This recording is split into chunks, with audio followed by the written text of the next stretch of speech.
Good morning, all of you. Welcome to our class 10 science class. And today's topic is carbon and its compounds.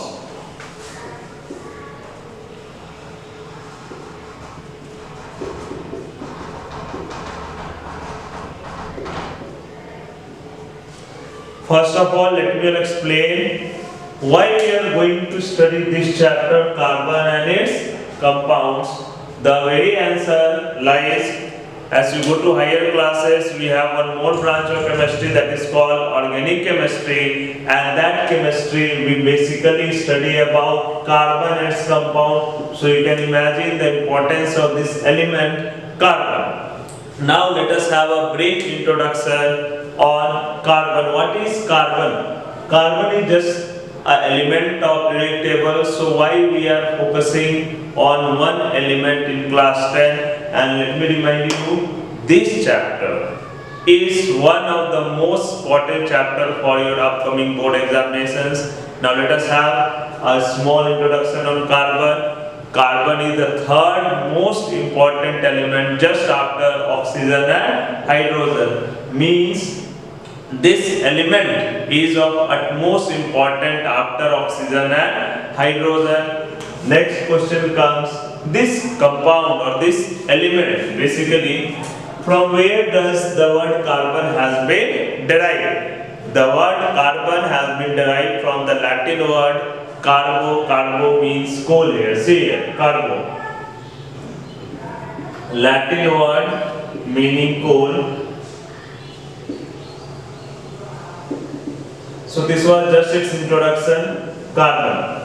Now we will discuss according to the 10th class that this particular element occurrence, how much it is there in our nature.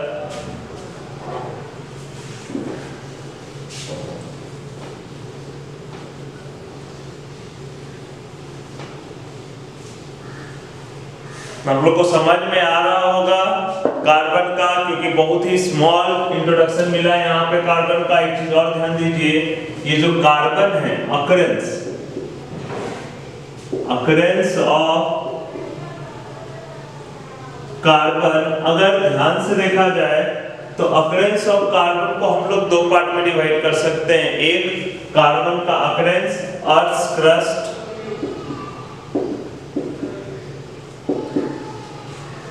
Next है आपका इन atmosphere.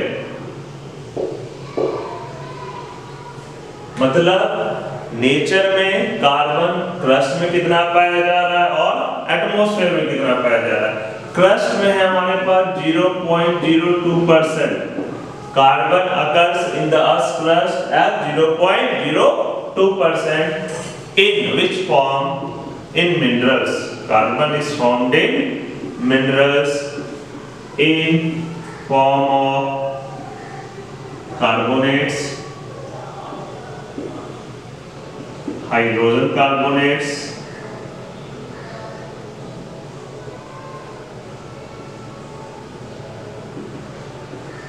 etc. Then you have some fuels, LPG, petroleum, coal. So ये सब कुछ है कि earth crust में 0.02% है, इन minerals in the form of carbonates, hydrogen carbonates, fuels, LPG, petroleum. Atmosphere में एस कार्बन डाइऑक्साइड, कार्बन जो है आपके एटमॉस्फेयर में कार्बन डाइऑक्साइड के फॉर्म में अकर कर रहा है। ध्यान दीजिएगा, कार्बन डाइऑक्साइड का आपका परसेंटेज है 0.03%। अगर टोटल कैलकुलेट भी किया जाए तो 1% भी कार्बन नहीं है हमारे पूरे अर्थ पे, फिर भी इसका चैप्टर हमको पढ़ना है। इवन एक केमिस्ट्री में ब्रांच है ऑर्गेनिक केमिस्ट्री, सभी बच्चों को एक बात फिर से रिपीट करना चाह रहे हैं। अगर ये चैप्टर आपने 10th में मजबूत कर लिया, गारंटीड है कि साइंस में गुड बेटर जो भी है आपका स्कोर होने वाला है। इसलिए ध्यान से समझिएगा, वीडियो कुछ ज्यादा तेज नहीं है, नॉर्मल इसको रिपीट करके जितना सुन सकते हैं उतना सुनिए। नेक्स्ट आ जाइए आप, एक छोटा सा और है introduction, allotropy. What is allotropy? ध्यान दीजिएगा यहाँ पे, एलोट्रॉपी के लिए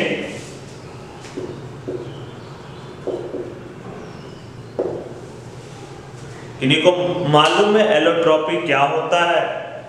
देखिएगा सभी बच्चे ध्यान से। एलोट्रॉपी, एलोट्रॉपी का मतलब एक प्रॉपर्टी है। Allotropy is a property by virtue of which, allotropy is a property by virtue of which any element can have more than one physical form but they have identical chemical properties. So carbon के पास भी अपना allotrop है। Carbon has its own allotrop. Carbon has its own allotrop. फिर से ध्यान दीजिएगा सभी बच्चे, एलोट्रॉपी होता क्या है? Allotropy is a property by which an element can have more than one physical form but also identical chemical properties. ध्यान दीजिए यहाँ पे carbon, allotropes of carbon, carbon के दो एलोट्रॉप होंगे, अच्छे से समझ लीजिएगा। एक होते हैं क्रिस्टलाइन फॉर्म और दूसरा है amorphous form. Carbon has two allotropes, one is in crystalline form, other is in amorphous form. So let's have a look. What are the crystalline form? Crystalline form you will get diamond, graphite, and fullerene. Next, amorphous form, coal, charcoal. So these are the some features that you have to keep in mind regarding the allotropes of carbon. So again let me clear you, allotropy, the property by which an element can have more than one physical form but identical chemical properties. For example, अगर आप diamond, graphite, fluorine अगर सबका combustion reaction कराते हैं, product आपके लिए same होगा carbon dioxide. या कोयला जलाइए या डायमंड जलाइए, प्रोडक्ट आपका CO2 means their constituent elements are basically carbon, basically carbon. So next आ जाइए हम लोग अब नेक्स्ट बॉन्डिंग पे, कार्बन की बॉन्डिंग पे। और एक बात सभी बच्चे ध्यान रखिएगा, we ourselves are made of carbon and we are also a carbon compound. All the food what you eat, all the structures, even wood, your paper, page, these all are carbon compounds, so its importance is of immense value. See now bonding, ध्यान से देखिएगा सभी बच्चे। Bonding general एक introduction दिया जा रहा है बॉन्डिंग में, जो दो आपको करना है कि आयनिक बॉन्ड और दूसरा है कोवैलेंट बॉन्ड। आयनिक बॉन्ड और कोवैलेंट बॉन्ड, देखिएगा इसके नाम से पता चलता है कि इसमें आयंस होगा। आयनिक बॉन्ड में क्या होगा? Ions means ionic bond, it is formed by transfer of electrons. Ionic bond is formed by transfer of electrons, whereas covalent bond it is formed by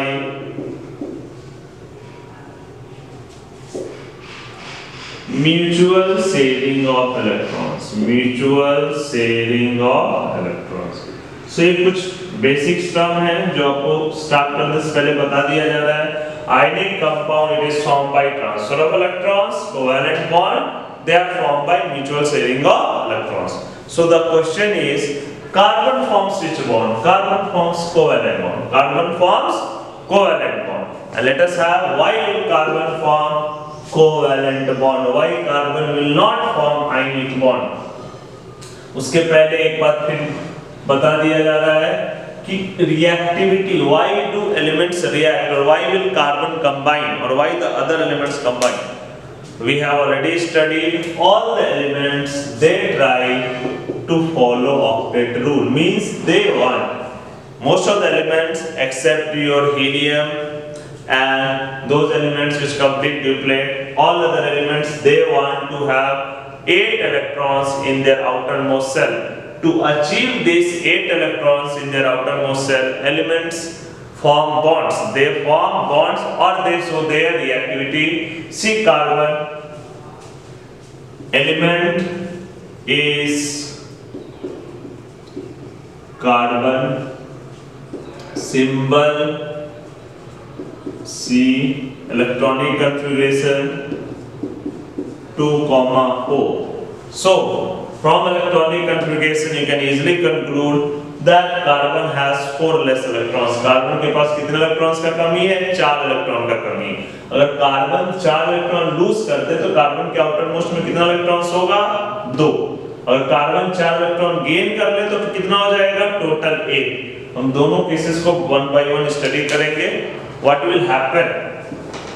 ध्यान दीजिए यहाँ पे,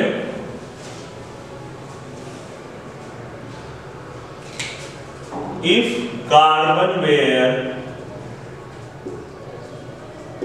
to lose 4 electrons, ध्यान दीजिएगा सभी बच्चे यहाँ पे, कार्बन एटॉमिक नंबर 6, 2, 4, अगर कार्बन 4 इलेक्ट्रॉन लूज कर दे, 4 इलेक्ट्रॉन क्या करे? लूज करे, तो ध्यान दीजिएगा कार्बन का डुप्लेट तो कंप्लीट हो जाएगा, लेकिन ये जो कार्बन है 6 प्रोटॉन, 2 इलेक्ट्रॉन फर्स्ट ऑर्बिट में, 4 इलेक्ट्रॉन सेकेंड ऑर्बिट में, तो 4 इलेक्ट्रॉन अगर हम निकालना है कार्बन से तो it will require a large amount of energy. It would require a large amount of energy. So it is not feasible or it is not easy to take 4 electrons from carbon. So carbon generally will not form or carbon is not going to lose 4 electrons. So पहला बात आप समझ लीजिएगा, carbon 4 electron lose नहीं कर सकता है क्योंकि कार्बन के ऑर्बिट से 4 इलेक्ट्रॉन निकालने में बहुत ही एक्सेसिव एनर्जी का इस्तेमाल होगा। Therefore this idea is dropped.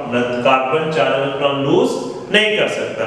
Second thought देखिए, अगर कार्बन 4 इलेक्ट्रॉन गेन करके ऑक्टेट पूरा करना चाहे तो क्या होगा? ध्यान दीजिएगा,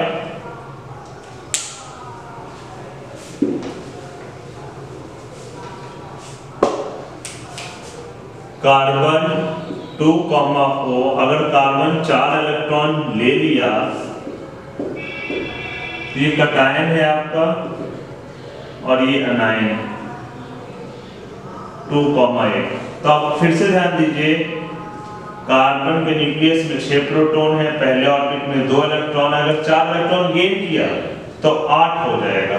खुद सोच के देखिए, यहाँ पे कार्बन के न्यूक्लियस में 6 प्रोटॉन और टोटल 10 इलेक्ट्रॉन है। कार्बन के न्यूक्लियस में कितना प्रोटॉन है? 6 प्रोटॉन है, इलेक्ट्रॉन टोटल 10 है, तो 6 प्रोटॉन 10 इलेक्ट्रॉन को होल्ड नहीं कर सकता। It will be difficult for 6 protons to hold on 10 electron, so the atom will become unstable. This atom will become unstable. Atom will become unstable. Therefore, carbon can neither lose 4 electrons, neither carbon can gain 4 electrons. So, carbon overcome this problem by sharing of electron. न तो carbon 4 loose कर पा रहा है, न तो gain कर पा रहा है। तो कार्बन बॉन्ड कैसे बनाएगा? न तो लूजिंग से, न तो गेनिंग से। कार्बन शेयरिंग करेगा और शेयरिंग करके जो बॉन्ड बनाएगा वही बॉन्ड होता है आपका covalent bond. Just for example आप ध्यान दीजिए, यहाँ पे सबसे सिंपलेस्ट हाइड्रोकार्बन जो सब कोई जानते भी होंगे वो होता है आपका मीथेन। मीथेन फॉर्मूला देखिए CH4। मीथेन फॉर्मूला क्या है? CH4। देखिएगा, कार्बन के पास अगर आपको जब भी इलेक्ट्रॉन डॉट स्ट्रक्चर बनाना हो तो एलिमेंट का आप इलेक्ट्रॉनिक कन्फिगरेशन लिख लीजिए 2, 4। कार्बन का वैलेंस इलेक्ट्रॉन यहाँ पे कितना है? 4। आप 4 क्रॉस कर दीजिए, कार्बन का वैलेंस इलेक्ट्रॉन हुआ 4। अब आ जाइए हाइड्रोजन से। हाइड्रोजन का कितना वैलेंस इलेक्ट्रॉन है? 1। हाइड्रोजन का कितना वैलेंस इलेक्ट्रॉन है? एक। और हमारे पास कितना हाइड्रोजन है? 4। एक डॉट यहाँ, एक डॉट यहाँ, एक डॉट यहाँ और दूसरा डॉट भी यहाँ। अब ध्यान दीजिए, हाइड्रोजन ऑक्टेट कंप्लीट नहीं करता, हाइड्रोजन डॉट आपका डिप्लेट कंप्लीट करेगा। तो हाइड्रोजन के पास एक इलेक्ट्रॉन ऑलरेडी है, तो ये एक इलेक्ट्रॉन कार्बन से शेयर करेगा। एक इलेक्ट्रॉन किससे शेयर करेगा? कार्बन से। यहाँ भी हाइड्रोजन के पास एक है, एक इलेक्ट्रॉन इससे शेयर किया। हाइड्रोजन के पास एक है, हाइड्रोजन से एक इलेक्ट्रॉन शेयर किया। ऊपर भी आपका वही होने वाला है। तो शेयरिंग तो हो रहा है, यहाँ पे एक इलेक्ट्रॉन इसके पास, एक इलेक्ट्रॉन इसके पास, शेयरिंग हो चुका। एक इलेक्ट्रॉन इसके पास, एक इलेक्ट्रॉन यहाँ पे ऑलरेडी शेयर हो चुका। लेकिन कार्बन का क्या हुआ? कार्बन के पास 1 2 3 4 है। कार्बन भी लेगा, शेयर करेगा एक हाइड्रोजन से, फिर एक इस हाइड्रोजन से, फिर इस हाइड्रोजन से। टोटल अब कार्बन के आउटर मोस्ट में देखिए शेयर पेयर कितना हुआ? 1 2 3 4 5 6 7 8। तो इस तरह से कार्बन कोवेलेंट बॉन्ड बनाना शुरू करता है just by sharing of electron. So what is covalent bond? The bond formed by mutual sharing of electrons is called covalent bond. Bond formed by mutual sharing of electron is called covalent bond. Again, ये तो simplest bonding है। Next कुछ और examples देखते हैं।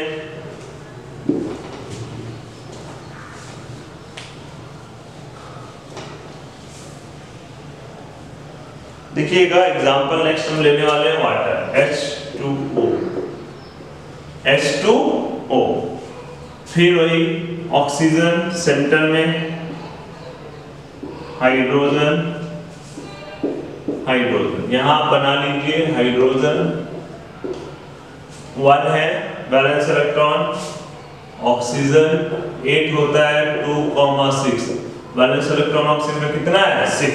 ध्यान दीजिए यहाँ पे 1 2 3 4 5 6। हाइड्रोजन को क्या कंप्लीट करना है? डिप्लेट। हाइड्रोजन अपना 2 ले लिया, कंप्लीट है डिप्लेट। ये भी अपना 2 ले लिया, कंप्लीट है डिप्लेट। अब ऑक्सीजन के बारे में, 1 2 3 4 5 6। एक इधर से लेगा 7, एक उधर से लेगा 8। सो ये है आपका electron dot structure of water, H2O, HOH। So clear होगा कुछ। नेक्स्ट हम जा रहे हैं electron dot structure of carbon dioxide. फिर से देखिए, ऑक्सीजन के पास 1 2 3 4 5 6 है। हाइड्रोजन का अपना वैलेंस इलेक्ट्रॉन 1 है। ये एक जो वैलेंस इलेक्ट्रॉन हाइड्रोजन के पास वो ऑक्सीजन से शेयर किया, इसका ट्यूपलेट कंप्लीट। ये हाइड्रोजन के पास 1 है, ये ऑक्सीजन से शेयर किया, इसका ट्यूपलेट कंप्लीट। ऑक्सीजन का देखिए 1 2 3 4 5 6 ऑलरेडी है। एक उधर से लिया 7, एक इधर से लिया 8। देखिए नेक्स्ट,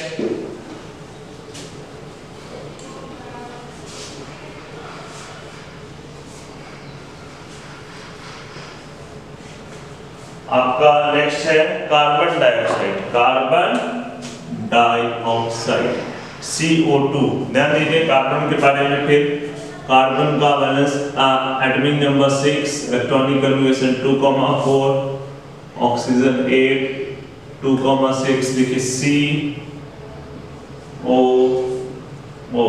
कार्बन का टोटल 4 है, 1 2 3 4। ऑक्सीजन का देखिए 1 2 6, 1 2 3 4 5 6। यहाँ भी ध्यान दीजिएगा,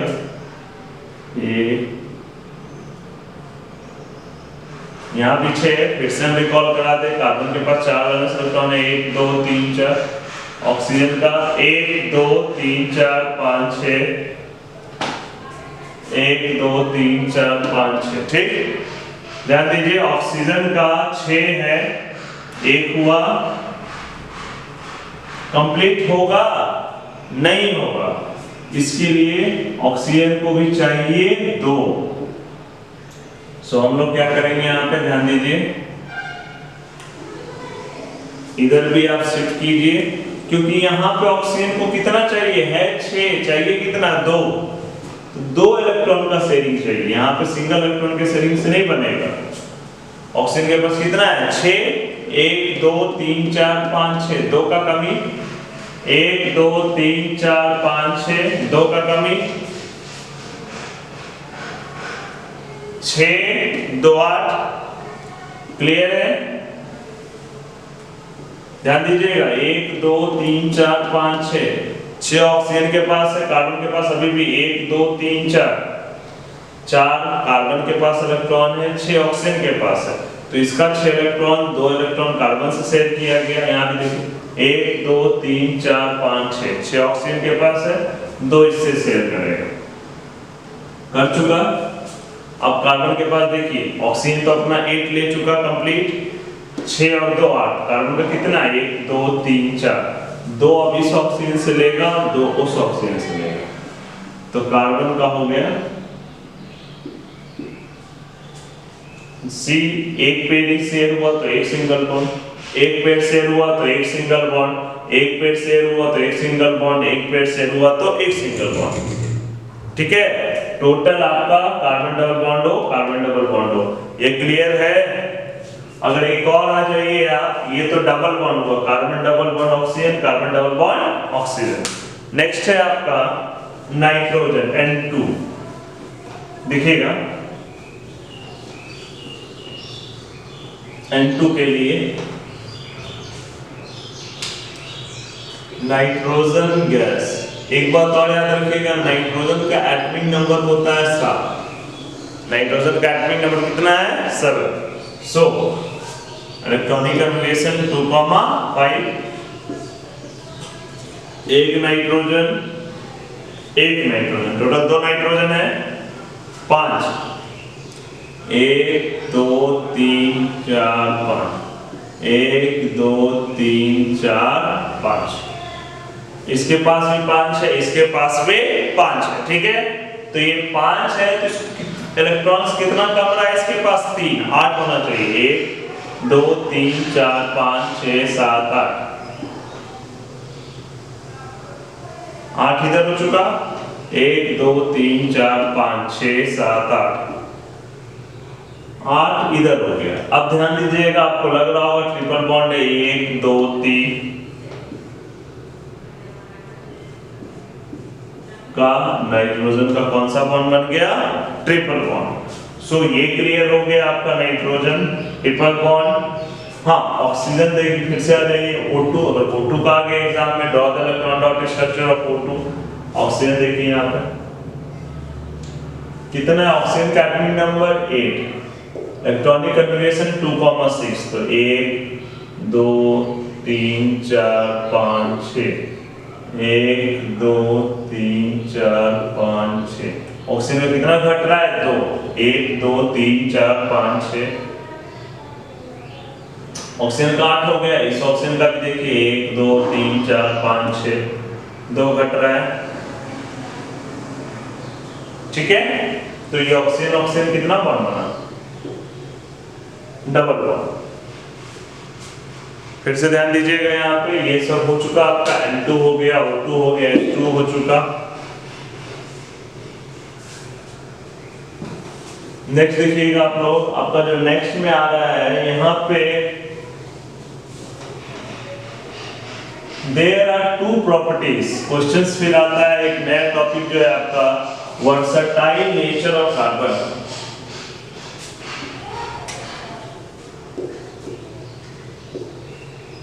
versatile nature of carbon means why carbon forms large number of compounds. There are basically 2 reasons कि कार्बन इतना ज्यादा कंपाउंड क्यों बना पाता है। 2 reasons why carbon forms large number of compounds। First है आपका कैटनेशन, दूसरा है टेट्रावैलेंसी। पहला है आपका कैटनेशन, दूसरा है टेट्रावैलेंसी। फिर से ध्यान दीजिएगा, दो कारण है जिसके कारण कार्बन इतना ज्यादा कंपाउंड बना पाता है। फर्स्ट है कैटनेशन, नेक्स्ट है टेट्रावैलेंसी। फिर से ध्यान दीजिए, what is catenation, what is tetravalency. Carbon has unique ability, carbon के पास एक यूनिक एबिलिटी होता है जो खुद कार्बन के एटम से बॉन्ड बना ले। Carbon has unique ability to form bonds with other atoms of carbon. Carbon के पास प्रॉपर्टी होता है जो अपने ही कार्बन एटम से खुद का बॉन्ड बना ले। Carbon has the ability to form bonds with other atoms of carbon, leading to formation of long chain। इससे कैसा चेन बनता है, लॉन्ग चेन। ये हुआ आपका स्ट्रेट चेन। ध्यान दीजिएगा फिर से, carbon has unique ability to form bonds with other atoms of carbon forming long chain. Even carbon can form atoms और chains in branch. Carbon has unique ability to form bonds with other atoms of carbon, leading to straight chain और carbon atoms arranged in branch। यहाँ branching हो रहा है, ध्यान दीजिएगा, ये carbon यहाँ, एक कार्बन यहाँ हो सकता है, यहाँ से भी आ जाए। कार्बन ब्रांचिंग में भी बॉन्ड्स बना सकते हैं, या कार्बन के पास और प्रॉपर्टी है, कार्बन का लिंकेज चेन में हो जाए। कार्बन तीन तरीके से बॉन्ड बनाते हैं, इसलिए इतना ज्यादा लार्ज कंपाउंड्स है। मींस कार्बन के पास प्रॉपर्टी होता है कि कार्बन एटम से या तो स्ट्रेट चेन में बॉन्ड बना लिया, या तो ब्रांच चेन में बना लिया, या तो कार्बन एटम्स रिंग में अरेंज हो गए। तो ये तीन हैं, स्ट्रेट चेन, ब्रांच चेन और ring chain. Carbon atoms can be arranged in straight chain, branch chain and ring chain. So ये तो क्लियर हो गया होगा कार्बन का इतना लंबा कंपाउंड्स क्यों बनता है, क्योंकि कार्बन अपने ही एटम से क्या करता है, बॉन्ड बनाता है, या तो स्ट्रेट बॉन्ड जाए, या तो ब्रांच में जाए, या तो रिंग में जाए। नेक्स्ट देखिएगा यहाँ पे कैटनेशन, फिर से रिपीट करते हैं, unique property of elements to form bonds with its own atom, या self linking property of element is called catenation. अपने से ही जुड़ने की प्रॉपर्टी को कह रहे हैं कैटनेशन। फिर आ जाइए आप जो लास्ट है इसका catenation, tetravalency. What is tetravalency? Carbon has valency of 4। कैसे वैलेंसी है 4 भाई? कार्बन का एटॉमिक नंबर 6 है, 2,4।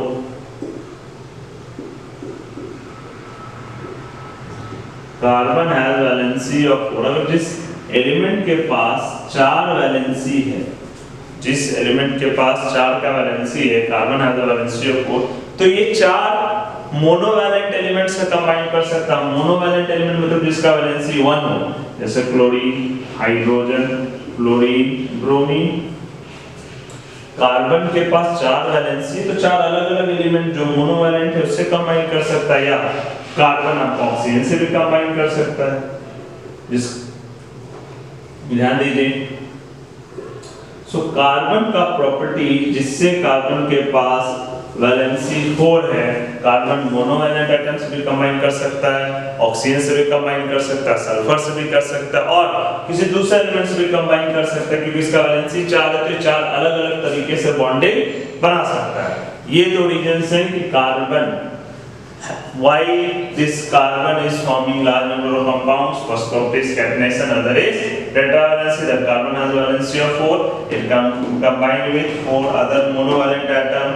It can combine with oxygen, even sulfur. ठीक है, तो ये जो एलिमेंट्स का प्रॉपर्टी हो रहा है, तो ये रिएक्टिंग पावर है। एक छोटा सा नोट याद रखिए, बहुत बच्चे पूछ बैठते हैं कि सर पूरे पीरियोडिक टेबल में बहुत सारे एलिमेंट्स हैं, उसमें सिर्फ कार्बन ही के पास इतना प्रॉपर्टी कैसे आ रहा है? आंसर बहुत सिंपल है, due to small size of carbon. Due to small size of carbon, carbon can hold shared pair of electrons tightly, shared pair of electrons tightly। Carbon के छोटे साइज होने के कारण, यहाँ ध्यान दीजिएगा, कार्बन 6 प्रोटॉन है, 2 इलेक्ट्रॉन है यहाँ, 4 इलेक्ट्रॉन है यहाँ। तो कार्बन का जो साइज छोटा है, इसके कारण जो शेयर्ड पेयर ऑफ इलेक्ट्रॉन्स है, इसको कार्बन क्या करता है, टाइटली होल्ड करके रखता है। टाइटली